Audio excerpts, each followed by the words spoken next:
Presiden Prabowo Subianto lebih memilih Saint Petersburg International Economic Forum 2025 di Rusia ketimbang menghadiri KTT G7 di Kanada. Presiden Prabowo juga memuji Rusia dan Tiongkok sebagai negara yang tidak menerapkan standar ganda.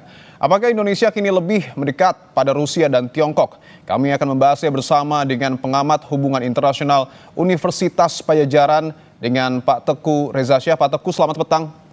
Selamat petang, salam dari Bandung. Baik, Pak Teguh, apakah kini bisa dilihat sikap politik Presiden Prabowo Subianto lebih condong ke Rusia dan Tiongkok? Secara filosofi, kebijakan luar negeri kita adalah bebas aktif ya. Jadi kita bebas berhubungan dengan siapapun sesuai dengan kepentingan nasional dan aktif dalam mengelola perdamaian dunia. Perihal kedekatan dengan Rusia, ini kan sebetulnya ada faktor waktu kan. Saya pikir undangan yang diberikan oleh pemerintah Rusia itu lebih awal daripada undangan yang diberikan oleh kelompok G7, dan pada saat itu Pak Prabowo konon langsung tertarik karena temanya sangat sesuai dengan kebutuhan Indonesia. Jadi beliau datang ke sana, kemudian juga sebelum beliau datang sudah ada dua utusan khusus dari Rusia yang membawa surat dari Bapak Vladimir Putin. Ini menunjukkan betapa seriusnya Rusia sangat mengharapkan kehadiran Indonesia dalam forum ekonomi yang sangat bergengsi di Saint Petersburg tersebut. Dan di dalam hal ini saya pikir beliau bukanlah Superman ya yang bisa berada di dua tempat pada saat yang berdekatan. Di dalam hal ini adalah kita melihat sisi-sisi kemanusiaan dari seorang Presiden Prabowo Subianto yang tetap menjaga jarak, tapi secara khusus beliau barangkali sudah menduga bahwa KTT G7 ini tidak akan mulus, karena kita perhatikan memang terbukti demikian. Pada saat Donald Trump turun dari pesawat wajahnya muram, kemudian pada saat Donald Trump mengikuti rapat beliau komplain karena banyak anggota-anggota G7 yang saling berbisik satu sama lain dan mereka tampaknya tidak menaruh respect seperti biasa kepada Donald Trump. Dan pada saat Donald Trump kembali pun ke Amerika, beliau melihat protokoler G7 tampaknya tidak optimal melayani dia. Jadi tampaknya ada blessing in disguise, Presiden Indonesia tidak datang ke G7. Oke, mungkin bisa dikatakan ini bisa saja masalah undangan siapa yang dikasih duluan ke Presiden. Tetapi dalam forum di Rusia, Presiden Prabowo juga menyebut ada standar ganda yang tidak digunakan oleh Cina dan Rusia. Tapi kita akan tahan dulu, Pak Teguh. Ini adalah gambar terbaru, saudara, pesawat kepresidenan Republik Indonesia yang baru saja tiba di Bandara Halim Perdana Kusuma, Jakarta, yang membawa rombongan Presiden Prabowo Subianto tiba di tanah air.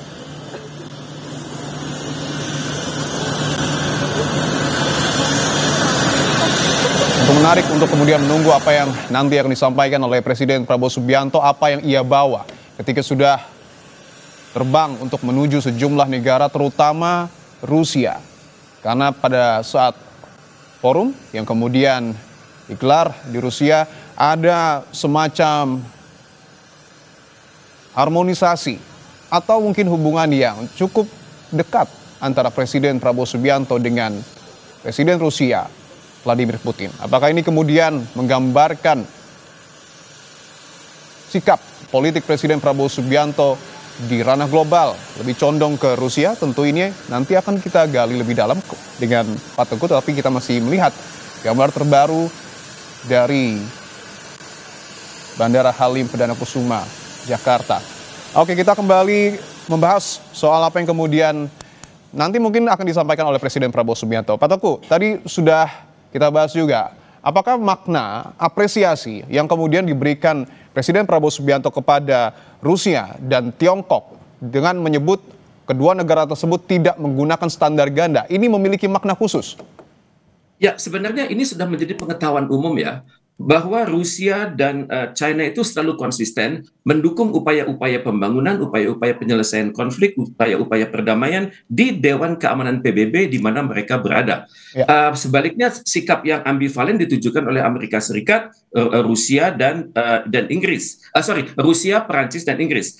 Memang kita akui standar ganda itu memang sudah jadi pengetahuan umum, tapi menjadi informasi yang sangat penting karena disampaikan oleh Presiden Indonesia pada forum yang sangat prestisius dan ini langsung menjadi perhatian dunia. Dan untuk itu ya kita harus mengakui bahwa saat sekarang Pax Americana sedang turun, dan yang sedang naik adalah Pax Sinica dan Pax Eurasia. Pax Americana itu Amerika Serikat beserta sekutu-sekutunya, Pax Sinica adalah Cina, Republik Rakyat Cina bersama yang memimpin negara-negara yang memiliki comprehensive strategic partnership, dan Pax Eurasia dipimpin oleh Rusia, negara yang pernah adik kuasa dan sekarang tampaknya akan berusaha bangkit kembali menjadi adik kuasa. Dan untuk itu saya pikir memang menjadi ide ini memang menjadi meledak di Indonesia, tapi ide ini tidak meledak di dunia, di bagian dunia yang lain. Misalnya kalau di Rusia, mereka mengatakan misalnya di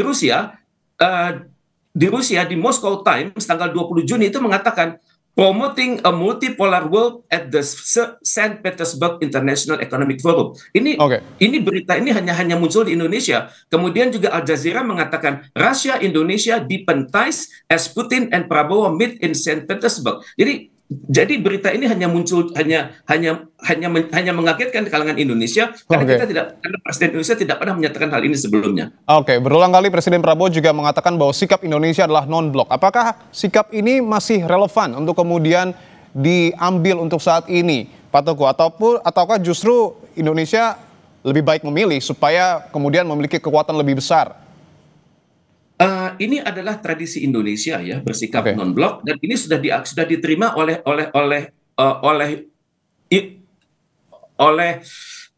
Iran, di mana pemimpin Iran justru meminta jasa baik dari Indonesia untuk memberikan untuk menyampaikan kepada dunia pesan-pesan damai dari Rusia dan juga harapannya untuk menyelesaikan konflik ini. Kita akan lihat dulu Pak Teguh bahwa nampaknya sebentar lagi Presiden Prabowo Subianto juga akan segera turun dari pesawat kepresidenan Republik Indonesia yang baru saja tiba di Bandara Halim Perdana Kusuma, Jakarta. Tentu sekali lagi ini menjadi momentum yang menarik karena apakah dari kunjungan kenegaraan yang dilakukan oleh Presiden ini akan juga membawakan sebuah sikap baru terkait dengan politik global yang akan diusung oleh Indonesia, khususnya setelah Presiden Prabowo Subianto berkunjung ke Rusia. Kita masih akan tunggu, saudara. Nampaknya Presiden juga masih bersiap-siap. Kita saksikan juga ada pasukan pengamanan Presiden yang tengah berkoordinasi tentunya untuk memastikan keamanan dan kenyamanan dari Presiden Prabowo Subianto. Pak Teguh, apakah kemudian sikap yang kemudian dinilai cukup dekat antara Presiden Prabowo dengan Vladimir Putin ini akan mempengaruhi hubungan diplomatik antara Indonesia dengan Amerika Serikat, Pak Teguh? Memang yang dikhawatirkan oleh Amerika Serikat adalah kedekatan kita ke dalam BRICS, sehingga Indonesia menjadi bagian untuk upaya-upaya seperti dedolarisasi. Kemudian juga menjadi penantang langsung dari G7. Jadi tantangan terbesar Indonesia adalah meyakinkan dunia bahwa kita masuk ke dalam BRICS karena kepentingan nasional kita sendiri dan juga karena banyak kesesuaian ide Indonesia dengan tujuan dari BRICS itu sendiri. Dan memang untuk itu ini adalah risiko sementara yang kita terima, antara lain kita sudah mendapatkan tarif yang sangat tinggi dari Amerika Serikat. Yang kita perlu lakukan adalah diplomasi publik kepada seluruh dunia bahwa masuknya kita ke dalam BRICS adalah sesuai kepentingan nasional dan Indonesia tidak akan pernah menjadi ekor dari negara manapun. Indonesia tidak akan pernah menjadi ekor dari negara manapun. Tadi Anda sempat menyebutkan resiko ketika sikap Indonesia yang kemudian condong lebih dekat ke Rusia. Apa saja selain pengenaan tarif Amerika Serikat yang mungkin saja berpotensi diberikan Amerika kepada Indonesia? Yang mungkin dilakukan adalah kita dengan Amerika Serikat memiliki comprehensive strategic partnership ya. Selama ini penilaian Amerika adalah Indonesia agar berkembang secara pelan-pelan, secara alamiah, tapi sesuai dengan prinsip-prinsip good governance dan good corporate governance. Tekanan dari Amerika Serikat bisa saja dilakukan, misalnya Donald Trump akan sering-sering menelepon Presiden Prabowo untuk mengecek aspek-aspek tertentu yang belum tuntas dalam pandangan Amerika Serikat sendiri. Mungkin Amerika Serikat akan bertanya tentang hal-hal yang sebenarnya merupakan urusan domestik Indonesia, tapi beliau ingin mengetahuinya secara lebih mendalam. Ini adalah contoh-contoh tekanan dari Amerika Serikat di masa depan. Artinya sikap politik yang kemudian diambil Indonesia dalam ranah global ini juga cukup penting untuk kemudian diperhatikan oleh Amerika Serikat? Tepat sekali, karena Presiden Prabowo datang ke sana dalam kapasitasnya sebagai presiden dari suatu negara yang penduduknya hampir sama dengan Amerika Serikat, dan kemudian kita memiliki reputasi sangat baik di gerakan non-blok, di organisasi konferensi Islam, dan juga di Majelis Umum PBB. Dan ini yang sangat dikhawatirkan dari Amerika Serikat kalau keputusan Indonesia itu terkesan dekat dengan Rusia. Tapi bagaimanapun juga kita harus selalu konsisten, karena Bung Karno pernah mengatakan dunia ini memang aman-aman saja, tapi krisis dapat terjadi setiap saat. Beliau menyebut kata kunci vivere vere colossus amante, dan untuk itu hendaknya Presiden Prabowo mampu bersikap persis seperti advis Bung Hatta, yakni mendayung di antara dua karang. Oke, ketidakhadiran Presiden Prabowo Subianto di G7 ini seberapa besar dampaknya Pak Teguh? Kalau tadi kita sudah membahas dampak antara kedekatan mungkin saja Indonesia dengan Rusia terhadap Amerika Serikat, kalau ketidakhadiran Presiden Prabowo ke G7, dampaknya seperti apa ke depan? Saya pikir tidak berdampak besar, malah untung beliau tidak hadir, karena beliau akan menjadi fokus pertanyaan mengenai perang Iran dan Israel ini, dan juga bagaimana rencana penyelesaian konflik ini di masa depan versi Indonesia. Dan juga suasana di G7 tersebut adalah suasana tidak bersahabat, dan untung beliau tidak hadir di situ. Dan bagaimanapun juga kunjungan ini kita memiliki hubungan yang sangat baik dan seluruh anggota di G7 tersebut. Kunjungan bolak-balik antara kepala negara dan kepala pemerintahan sangat sering terjadi di antara kita dengan masing-masing mereka. Oke, kita kembali lagi ke Bandara Halim Perdana Kusuma Jakarta. Saudara, kita bisa menyaksikan bahwa ada Sekretaris Kabinet Teddy Indrawijaya yang kemudian nampaknya sudah keluar untuk memastikan proses kedatangan dari Presiden Prabowo Subianto di Indonesia berjalan dengan aman. Tadi bisa Anda lihat juga berkoordinasi dengan pasukan pengamanan Presiden.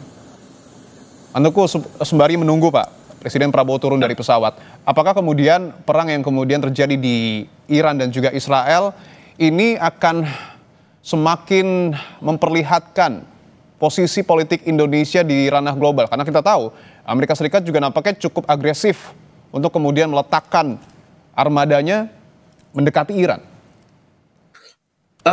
Betul. Sekarang suasana sedang cair karena ternyata roket Iran itu sangat dahsyat dan sangat. Mohon maaf Pak Teguh. Siap. Kita saksikan terlebih dahulu Presiden Prabowo Subianto ini sudah keluar, Pak Teguh dan juga saudara, dari pesawat Kepresidenan Republik Indonesia. Kita masih akan menunggu apakah Presiden Prabowo Subianto akan memberikan pernyataan resmi usai lawatannya ke sejumlah negara, khususnya ke negara Rusia. Ada Sufmi Dasko Ahmad, kemudian juga ada